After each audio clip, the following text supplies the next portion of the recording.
안녕하세요. 반갑습니다. 잘 오셨습니다. 사순절 두 번째 주일이고요. 그리고 오늘은 107주년 3.1절입니다. 일제치하에서 독립을 부르짖었던 많은 분들의 용기와 믿음 덕분에 우리는 오늘과 같은 자유를 누릴 수 있었습니다. 그러면서 모든 억압과 압제, 사람을 억압하는 것들에 대한 거부와 또 이를 위한 기도와 실천이 계속 우리 가운데 이루어져야겠다. 이 땅 가운데 모든 나라 가운데 하나님의 정의와 공의가 이루어진 일 가운데 우리가 기도해야 되겠다라는 생각을 하게 됩니다. 다들 아시겠지만 어제 밤부터 이란을 포함한 중동 지역에 또다시 전쟁이 시작되었습니다. 이 전쟁을 어떻게 바라봐야 할지에 대해서는 많은 논란이 있는 것 같습니다. 중요한 것은 이 일을 통해서 또 많은 사람들이 생명을 잃게 될 것이고 또 고통받는 사람들이 또 많이 있을 겁니다. 이런 상황들 속에서 많이 우리가 기도해야 하겠습니다.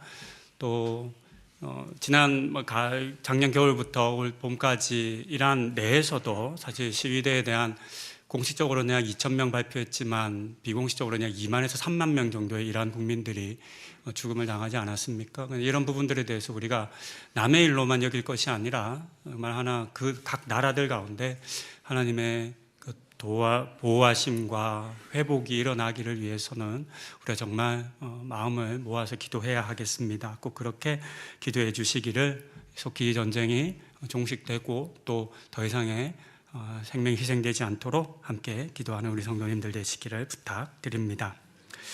오늘은 여러분들 너무나 잘 아시는 내용, 하나님이 세상을 사랑하신다라고 하는 내용을 그냥 조금 간단하게 나누고자 합니다.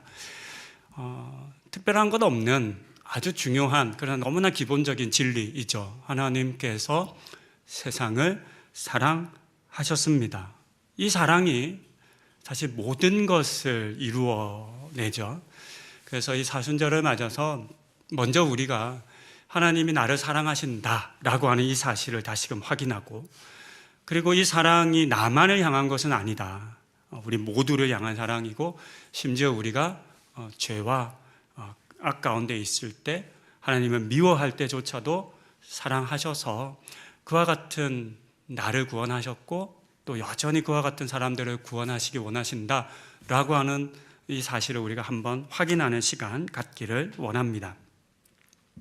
우리는 하나님께서 세상을 사랑하셨다라고 하는 이 16절의 말씀을 당연한 것으로 생각합니다. 그렇지, 하나님이시니까 당연히 세상을 사랑하시지라고 생각하지만, 그러나 당시의 유대인들에게는 그렇지 않았습니다. 왜냐하면 유대인들은 하나님께서 이스라엘 백성이 아닌 다른 사람들, 다른 민족들을 사랑한다라고 생각하지 않았기 때문입니다. 오히려 유대인이 아닌 사람들, 보통 그 사람을 이방인이라고 부르지 않습니까? 이 사람들은 하나님의 사랑을 모르고 하나님의 구원을 모르고 그 밖에 있기 때문에 심판의 대상이라고 여겼습니다. 유대인들이 생각하는 하나님의 사랑의 대상은 누구냐면 언약 안에 있는 사람들입니다. 하나님의 백성이 되기로 언약을 맺은 사람들만이 하나님의 사랑을 받을 수 있다라고 하는 것이 유대인들의 생각이었습니다. 그래서 할례나 안식일이나 그리고 정결 예식과 같은 언약을 지키고 또 그것을 행하는 사람들만 하나님의 사랑을 받는다고 여겼죠. 그리고 그래서 언약의 백성과 언약이 없는 백성을 그들은 그렇게 철저하게 나누었던 겁니다. 보통 이것을 선민사상이라고 하죠. 그래서 만약에 하나님의 사랑을 받기 원한다면 어떻게 해야 되냐면 그 하나님의 언약 밖에 있는 사람들은 하나님과 다시 언약을 맺어야 하는 겁니다. 근데 그 언약의 모습이 어떤 거냐면 할례와 정결 예식과 또 율법을 지키는 것으로 드러나죠. 그래서 신약 성경 가운데서도 로마서나 고린도서나 여러 복음서 가운데나 또 서신서 가운데 기록된 것처럼 끊임없이 유대교 출신 그리스도인들은 계속 할례를 지켜야 한다고 얘기를 한 겁니다. 왜냐하면 그와 같은 유대교적인 배움과 그 사상을 여전히 버리지를 못한 거예요. 예수 그리스도가 그 모든 것들을 깨뜨리고 온 백성들, 온 우주의 사람들을 구원하셨음에도 불구하고 여전히 그게 잘 인정이 되지 않는 겁니다. 유대인이 되어야만 하나님의 사랑을 받을 수 있는 자격이 생긴다라고 그들은 믿었습니다. 이처럼 하나님을 자신들만의 하나님으로 규정했기 때문에 세상을 사랑하시는 그 하나님을 받아들일 수가 없었던 거죠.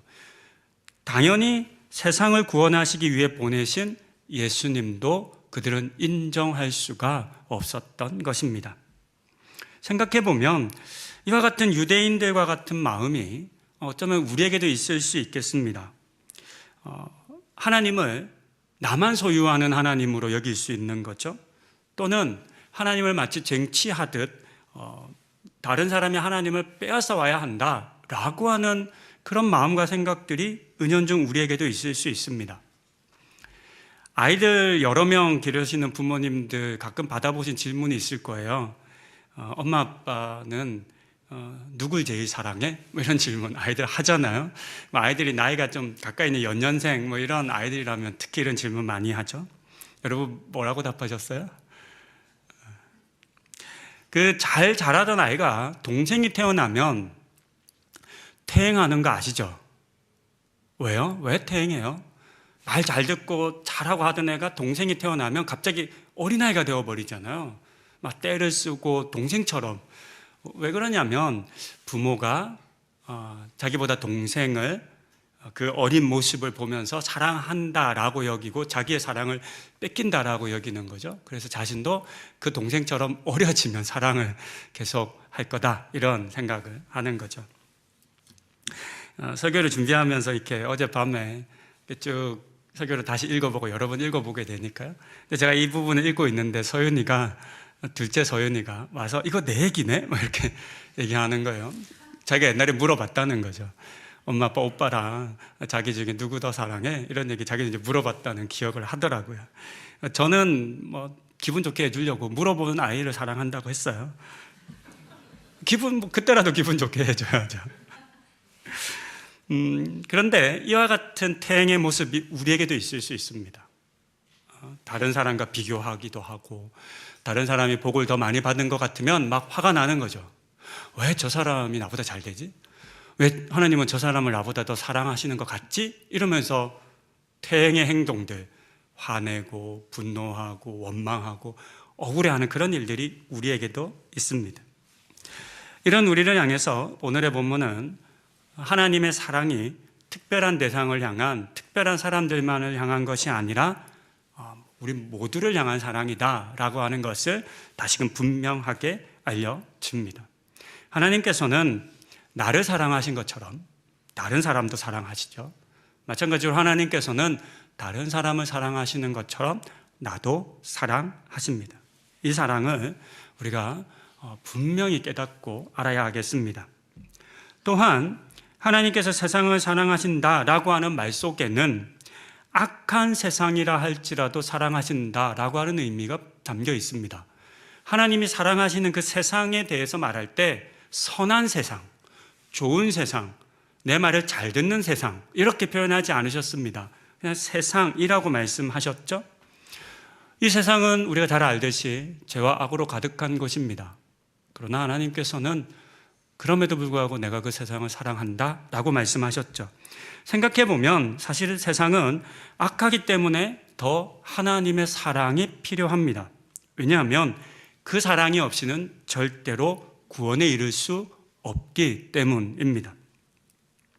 우리 생각하기에는 세상이 악하기 때문에 하나님께서 그 세상을 미워하실 것만 같지만 오히려 악하기 때문에 더 사랑하셨습니다. 이것이 하나님의 사랑이 가진 놀라움이죠. 그렇기 때문에 우리는 하나님께서 사랑하신 세상을 바라볼 때 그 악한 세상을 악 그 자체로 바라보지 않도록 조심해야 합니다. 우리는 관용적으로 세상은 악하다라는 말을 많이 씁니다.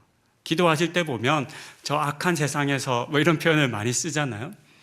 하지만 이 표현은 세상이 곧 악이다라고 말하는 것은 아니죠. 그럴 수는 없는 거죠. 세상이 그냥 악 그 자체다라고 하지는 않습니다. 세상은 죄와 악으로 말미암아 오염된 곳이지 악 그 자체는 아니죠.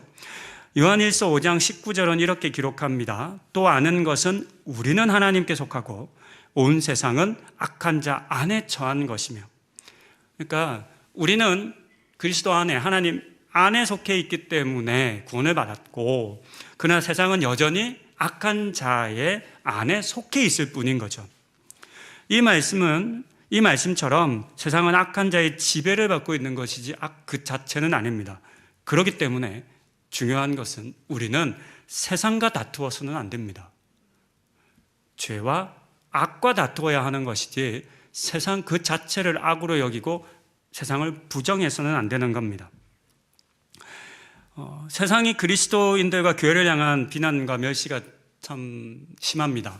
지난 금요일 날 매 3년마다 조사하는 한국 국민들을 대상으로 하는 우리 교회와 그리스도인들에 대한 의식조사가 발표가 되었는데요.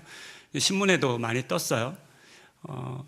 세상 사람들이 그 안에는 약 2,000명의 조사 인원 가운데 기독교인들이 한 40몇 %, 그렇지 않은 분 한 60% 포함되어 있는데 40%의 기독교인들과 불신자의 60%가 합쳐서 교회에 대한 불신의 퍼센테이지는 몇 퍼센트 정도 될까요? 교회를 불신한다. 네. 3년 전보다 더 높아져서요. 80%입니다. 그리스도인들이 포함된 숫자예요. 만약에 100% 불신자들로 포함했다면 아마 감당을 못하는 수치일 겁니다. 이런 조사의 내용을 보면 우리가 그 정도인가 이런 생각도 하게 되고, 또 한편으로는 억울함도 있잖아요. 가끔 얘기 들어보면 그거는 저 이단 얘기다, 그거는 소수교회 얘기다 이렇게 얘기하지만 또 일견 맞는 말이기도 하지만 그렇다고 해서 우리가 이 세상 가운데 예수님께서 우리 가운데 보여주신 그 빛과 소금의 역할을 다 잘하고 있는가라고 또 물어본다면 부끄러운 것도 사실입니다. 가끔 믿지 않는 사람들과 또 이런저런 이야기를 나누기도 하고, 또 여러분들은 더욱더 일상의 관계 속에서나 직장에서 그런 분들 많이 만나시겠죠. 그런 거칠고 우리 그리스도인들에 대해서, 교회에 대해서 부정적인 이야기를 하시는 분들과 많이 만나게 되면 많이 불편하시잖아요. 많이 힘도 드시잖아요. 그래서 어떤 생각이 드냐면 그냥 안 만나는 게 좋겠다 이런 생각이 들 때도 있습니다. 세상을 향해 품은 선한 우리의 마음들이 있습니다. 우리도 도전받잖아요. 우리가 세상을 섬겨야 한다, 사랑해야 한다 이런 마음은 가지지만 막상 부딪혀보면 힘들거든요. 그러다 보니까 선한 마음을 좀 포기하고 싶은 그런 때가 많이 있습니다. 괜히 모욕을 당하는 것 같고 억울하기도 하죠. 하지만 생각해보면 이와 같은 이 시대 속에서 우리가 겪는 수치와 모욕은 예수님께서 십자가에 달리시며 받으셨던 것과는 비교가 안 됩니다. 그렇죠? 세상을 사랑하셔서 오셨지만 세상은 그 사랑을 받을 준비가 전혀 되어 있지 않았습니다. 세상은 하나님의 사랑, 예수님의 사랑을 받을 그런 존재로 여겨지지 않습니다. 그럼에도 하나님의 그 사랑은 그들의 그와 같은 자격과 조건과 모습에 영향받지 않으셨죠. 그 모든 것을 넘어서 그들을 사랑하셨습니다. 그래서 조롱과 멸시도 참으셨죠. 이런 예수님이 오늘 우리를 향해서도 너희의 세상을 향한 사랑이 나와 같았으면 좋겠다라고 그렇게 권면하고 도전합니다. 그렇게 세상을 사랑하신 하나님께서는 독생자를 주셨습니다. 독생자는 보통 우리가 외아들이라고 번역하고 이해하잖아요. 하지만 조금 더 정확하게 말하면 특별히 귀한 것, 사랑받는 것, 유일무이한 것을 의미하는 단어입니다.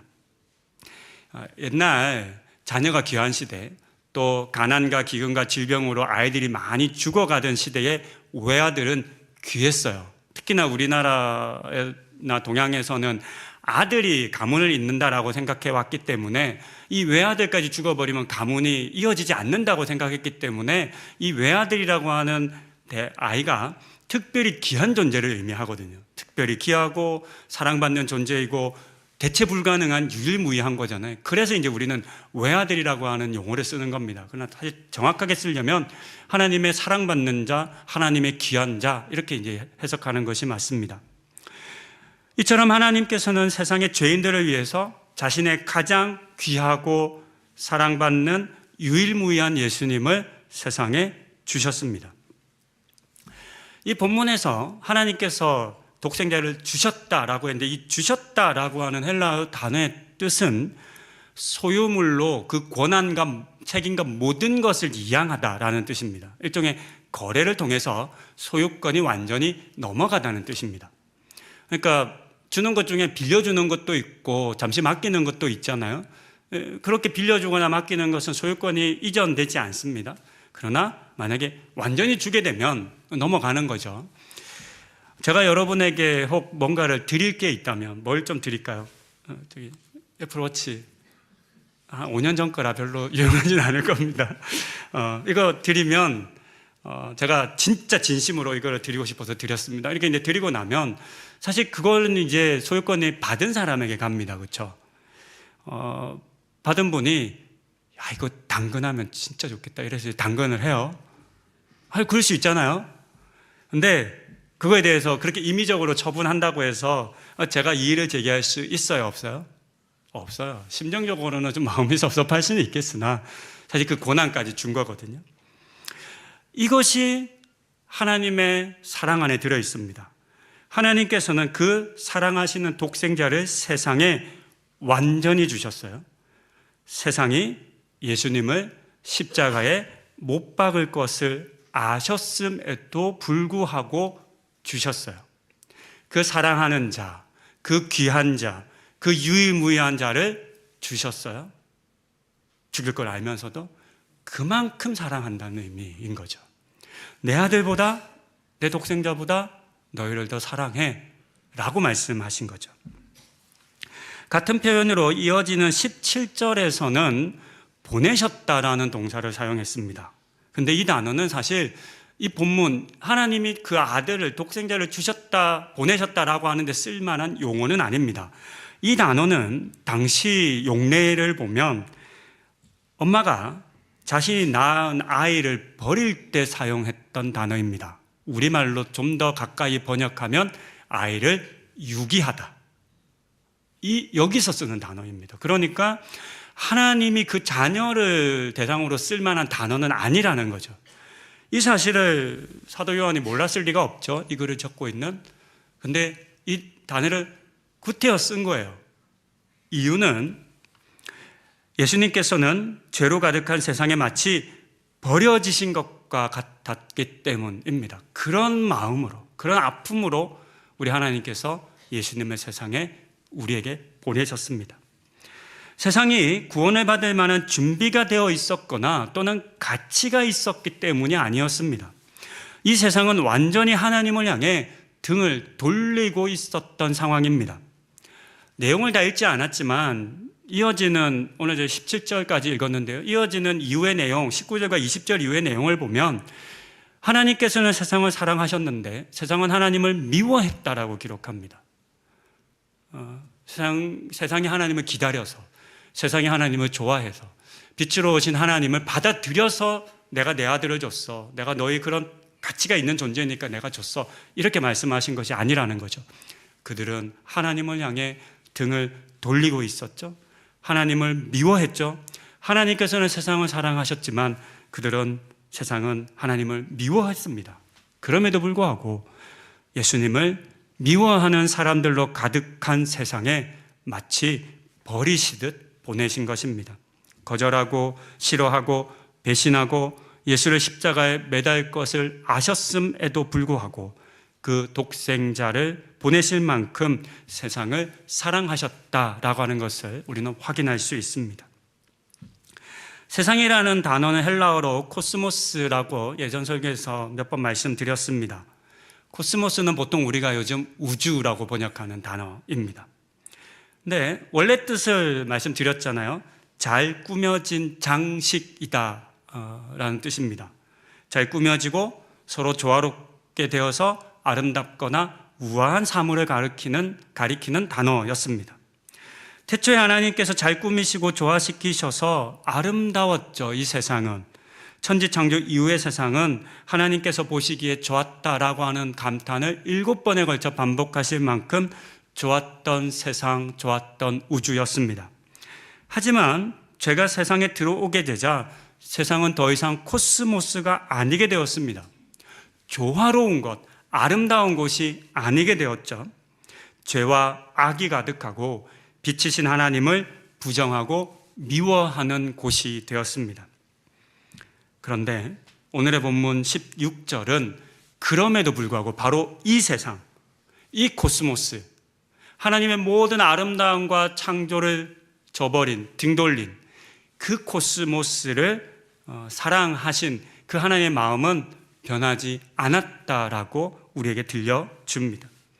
죄로 물든 세상을 하나님께서는 버리지 않으셨습니다. 오히려 사랑하셨고 사랑하셨기 때문에 구원하기 원하셨습니다. 그렇게 세상은 하나님을 버렸고 하나님께서는 그 세상을 사랑하셔서 아들을 버리셨습니다. 그것을 묵상하고 감사하는 절기가 지금 우리가 보내는 사순절입니다. 지금까지 세상을 사랑하신 하나님에 대해서 나누었는데요. 이제는 세상을 이처럼 사랑하신 그 모습을 오늘의 본문 다루지 않은 내용을 통해서 조금 더 살펴봅니다. 요한복음 3장은 흐름이 있는 내용입니다. 1절부터 지금 저희가 보고 있는 내용이 다 사실 하나로 묶여 있는 내용인데요. 1절에 보면 니고데모라고 하는 한 사람이 예수님을 찾아오는 장면으로 시작이 됩니다. 어떤 사람들은 니고데모가 밤에 몰래 예수님을 찾아온 것에 대해서 좀 부정적으로 보면서 숨어서 왔다, 남들 눈에 안 들키게 왔다 이렇게 보고 그것만 보긴 하는데요. 신학적인 해석을 조금 더하여 읽으면 빛으로 오신 예수님의 그 밝게 빛나는 빛을 보고 어둠에 있던 사람이 나아왔다라고 해석이 가능합니다. 그러니까 우리 모든 사람들은 니고데모와 같은 삶을 살았죠. 어둠 속에서 살았어요. 근데 그 어둠에 빛이 비치자 그 발걸음을 그 빛을 향해서 내디딘 그 사람으로 니고데모가 해석이 될 수 있습니다. 예수님과 니고데모의 이야기 속에서 거듭남에 대한 이야기가 다뤄집니다. 예수님께서 너희가 거듭나야 한다라고 얘기하죠. 이 거듭남이라고 하는 단어의 의미가 참 어려워요. 성경을 가지신 분들 보시면 각주가 붙어 있는데요. 그 단어 하단을 보게 되면 위에서라고 번역이 되어 있습니다. 그러니까 거듭나다, 위에서 나다. 또는 단어의 의미에 보면 다시 태어나다, 뭐 이런 의미를 가진 단어인데요. 이 위에서 난다라고 하는 부분에 대해서, 거듭나다라고 하는 단어에 대해서 니고데모가 오해를 하는 겁니다. 그래서 아니 우리가 엄마 뱃속에 들어가서 어떻게 다시 태어나요? 이런 이제 얘기를 하는 거죠. 예수님께서 너가 참 율법학자고 사람들한테 가르친다면서 그것도 몰라? 라고 하시면 이제 이어지는 내용이 오늘의 지금 제가 보는 본문입니다. 위에서 난다는 게 무슨 의미냐면 그때 예수님께서 말씀하신 사건이 민수기서 21장 4절부터 9절에 기록된 불뱀의 사건이거든요. 광야 40년의 삶을 거의 마무리하고 가나안 입성을 얼마 앞두지 않은 상태에서 일어났던 사건입니다. 백성들이 다시금 하나님을 원망하고 불평하기 시작합니다. 이유는 가나안이 눈앞에 있지만 바로 가려면 에돔이라고 하는 나라를 지나가야 돼요. 근데 에돔한테 얘기했더니 우리 아무것도 손 안 댈게 그냥 지나만 가자 이랬더니 에돔이 무슨 웃기는 소리 하네. 안 돼. 오면 다 죽여버릴까? 이렇게 얘기를 합니다. 그러니까 우회하기로 하죠. 그것이 홍해길을 갔다는 얘기는 다시 남쪽으로 내려와서 남쪽의 광야 아라바의 길을 다시 걷는 것을 의미합니다. 근데 이 광야잖아요. 온도가 하루에 40도 이상 일교차가 벌어지고 척박하고 힘든, 그러니까 이스라엘 백성들이 40년 광야 생활을 해보니까 알죠. 야, 광야 진짜 힘든데 또 가야 돼? 그러니까 이제 화가 난 거죠. 짜증이 난 거죠. 그래서 하나님은 막 원망합니다. 이러려고 우리 데려 나왔냐? 차라리 애굽이 나았다. 40년 동안 그들을 먹여준 그 만나에 대해서도 성경 기록에 보면 이 하찮은 것 따위 우리한테 먹이고 뭐 이런 표현을 씁니다. 그러니까 하나님에 대한 아주 강한 불만을 표출한 겁니다. 이런 백성들의 불평과 원망 그리고 불신을 하나님께서는 불뱀으로 심판하셨어요. 하나님에 대한 불순종, 죄는 반드시 심판을 받거든요. 그러니까 그 죄에 대해서 하나님께서 심판하셨어요. 많은 사람들이 불뱀에 물려 죽게 됩니다. 그때 이 뱀에 물려 죽어가는 사람들을 치료하고 구원하는 방법이 너무나 놀라운데, 잘 아시는 것처럼 놋뱀을 만들어서 장대에 높이 매다는 것이었습니다. 그리고 이 놋뱀을 본 사람은 살고 보지 않은 사람은 죽었습니다. 뱀에 물려 죽어가는 사람이 장대에 매달려 이렇게 들려진 뱀을 본다고 해서 어떻게 상처가 나을 수 있죠? 이거 말이 안 되는 일이잖아요. 그렇죠? 이건 그냥 상식적으로는 이해가 안 되는 일입니다. 독 있는 뱀에 혹시 물려보신 분 있으세요? 뱀한테 물리면 어떻게 돼요, 여러분? 40여 년 전에, 자꾸 옛날 얘기해서 죄송합니다. 아버지가 뱀에게 물렸어요. 독사에게 물리셨습니다. 거의 돌아가실 뻔했어요. 혈관 이런 데 바로 뭐 손이런데 물렸으면 뭐 의사 선생님 말로는 돌아가셨을 거라고 얘기하고, 정말 어디 물리셨냐면 손가락 사이에 요 살점 있죠.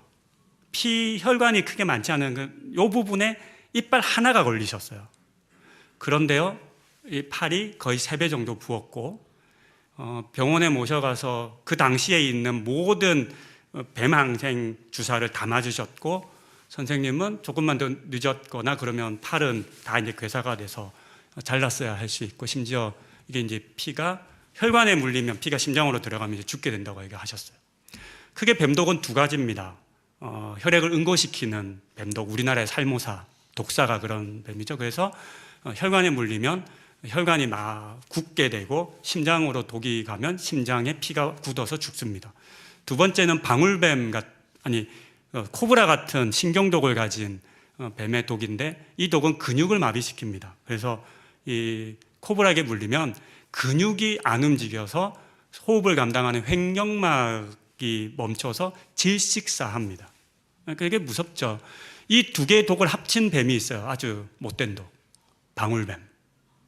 그래서 방울뱀에 물리면 거의 즉사한다고 하는 게 피도 멈추고 근육도 멈추고 근육이 심지어 녹아내리기 때문에 약이 없다, 이렇게 얘기하는 겁니다. 40여 년 전에 아버지가 뱀에 물렸는데요, 너무 충격이었던 거죠. 아버지가 산에서 내려오셨는데 뱀한테 물렸다라고 얘기하시는데 막 손이 부어가기 시작하는 거예요. 급하게 아버지를 모시고 이제 병원에 가서 치료했던, 정말로 다행히도 그 이후에 팔이 그 약이 잘 들었던 거죠. 우리나라 독사니까 이제 그 약이 잘 맞았던 거죠. 그런 모습을 보면서 제가 어떤 생각을 했냐면, 이런 본문을 읽을 때 이런 생각이 저는 들어요. 아니, 뱀한테 물린 사람은 사실 뭐 쳐다보고 할 여력이 없어요. 빨리 이 뱀의 물린 독을 보통 사람들은 이제 물어서 빨아당기잖아요. 그런 처치도 해야 하는 거고, 또 뭐 여러 가지를 붙이면 또 낫는다, 이런 민간 그것도 있습니다. 개구리에 배를 붙이면 독이 빨아진다든가, 아니면 물었던 뱀을 죽여서 그 뱀에 피부를 붙이면 몸이 빨아진다, 이런 민간 학설들도 많이 있어요. 요즘은 뱀한테 물리는 일이 우리 도시에 사는 사람들에게는 별로 없는 일입니다. 하지만 여전히 도심지를 조금만 벗어난 농경지나 숲이나 산길에 많은 사람들이 뱀에 물려요. 그리고 죽어갑니다. 세계적으로도 수많은 사람들이 뱀에 물려 죽습니다. 독 있는 뱀에게 물린 이후 사람이 할 수 있는 일은 사실 거의 없습니다. 혼자서 독을 제거할 수는 있지만, 제거한다 그래서 완벽할 수 없기 때문에 할 수 있는 일이 없어요. 오늘날 같은 기준으로 보면 빨리 병원 가는 거 말고 우리가 할 수 있는 일이 없어요. 한시가 급한 거죠. 의료기술과 또 약이 발달한 오늘날이라 하더라도 뱀에 물리는 것은 치명적인 사건입니다.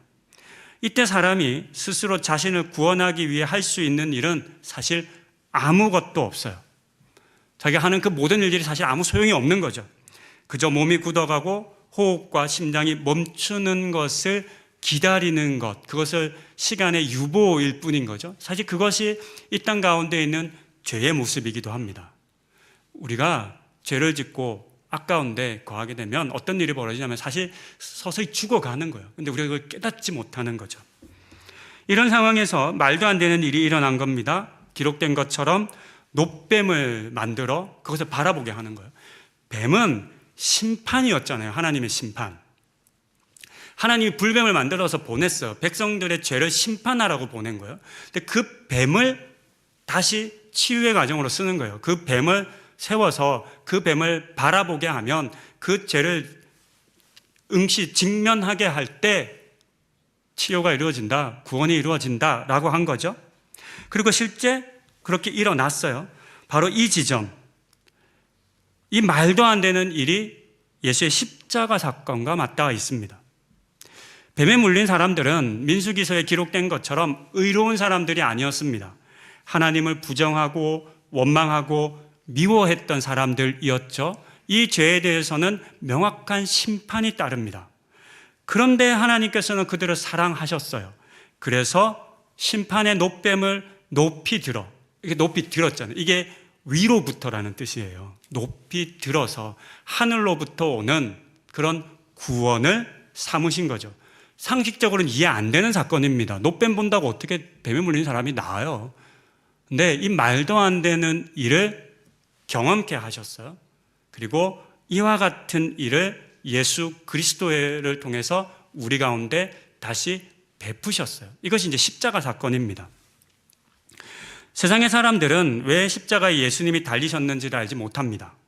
그 십자가가 죽어가는 자신들을 살릴 수 있는 유일한 길임에도 불구하고 말입니다.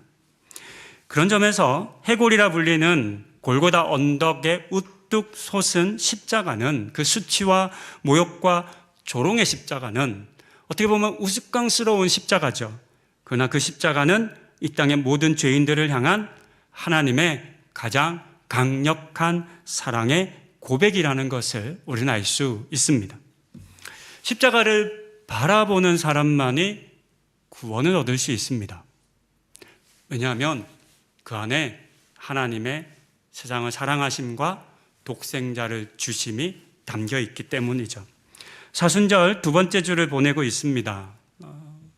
설교 내용 다 기억하지 않으셔도 괜찮을 것 같아요. 하나만 기억하십시다. 하나님이 나를 포함한, 그러니까 내가 세상 속에 있는 존재니까 나를 포함한 우리를 사랑하셨다. 그리고 그 사랑이 마치 노뱀처럼 높이 매달려 나에게 드러났고, 내가 그 사랑을 바라볼 때, 내가 그 사랑을 인정할 때, 내 힘으로 나의 죄를 해결하고 스스로 구원하려 하는 그 모든 헛된 노력들을 다 내려놓고, 근데 우리 생각하기에는 오히려 그것이 나의 구원을 이룰 것만 같거든요. 뱀한테 물린 사람은 빨리 뱀독을 빼고 뭔가를 하는 것이 더 나을 것 같은 생각이 드는 것처럼 말입니다. 어떻게 노뱀 바라본다고 치유가 일어날까 싶은 마음이 우리 모두에게 있는 거죠. 그와 같은 마음이 우리에게도 있습니다. 예수님 바라본다고 어떻게 우리가 구원받을 수 있겠어? 지금 그게 급한 게 아니야. 나를 구원하기 위한 일들이 너무 많아, 너무 바빠, 이렇게 얘기할 수 있는 거죠. 이런 마음 내려놓고 예수님의 그 나를 향한 사랑의 고백이 담긴 이 십자가를 마주보시는, 바라보시는 우리 성도님들 다 되실 수 있기를 소망하며 권면드립니다. 이 시간 함께 기도하기 원합니다. 오늘 나누었던 내용 중에 우리 한 가지만 붙잡으면 좋겠습니다. 하나님께서 세상을 사랑하셨다.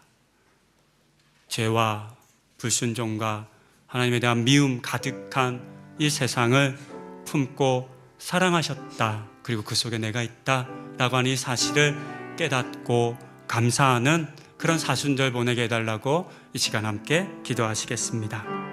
하나님, 오늘 우리에게 하나님의 사랑을 들려주시니 감사합니다.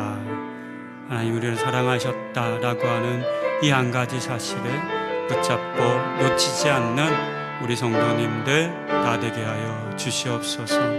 하나님, 하나님의 사랑이 우리를 구원에 이르게 하였습니다. 너무나 우스워 보이고 말도 안 되는 일처럼 여겨지고, 어떻게 십자가의 예수를 바라보면 구원받을 수 있냐라고 반문할 수 있는 그런 일들이지만, 그러나 그 안에 하나님의 사랑이 담겨 있었기 때문에 우리는 위로부터 오는, 하늘로부터 오는 구원을 얻을 수 있었습니다. 이 사랑 기억하고 감사하고 나를 향한 사랑으로 받고 또 감사함으로 고백하는 우리 성도님들 다 되게 하여 주시옵소서.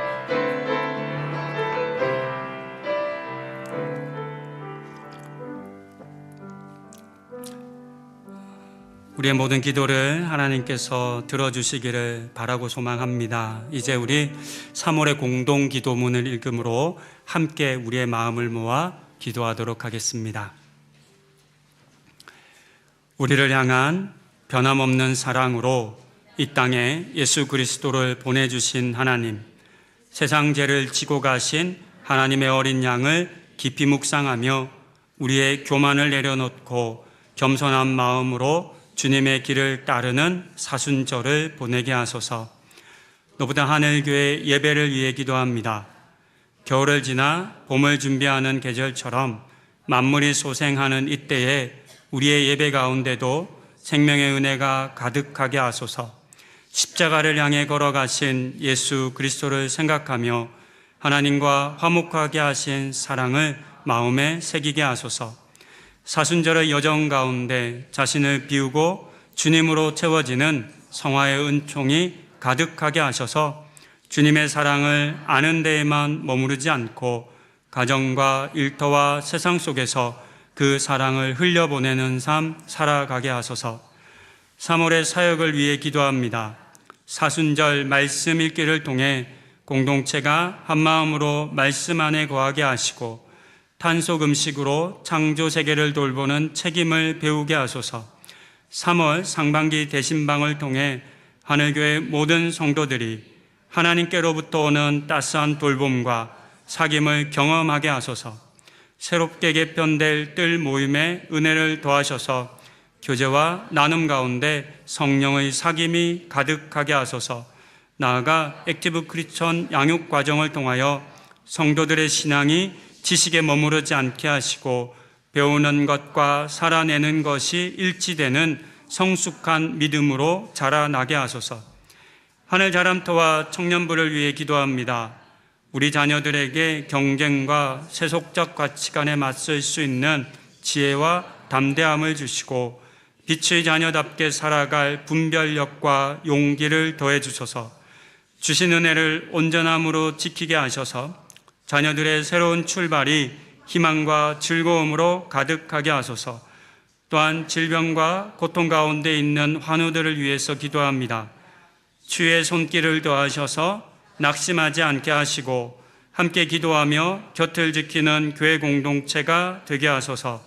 특별히 어려움을 겪는 이웃을 향해 기꺼이 자신을 낮추고 환대하는 공동체가 되게 하시며 하나님의 이타적인 아가페 사랑을 실천하는 삶 살아가게 하소서. 우리를 위해 십자가를 지신 예수 그리스도의 이름으로 기도합니다. 아멘. 주신 말씀을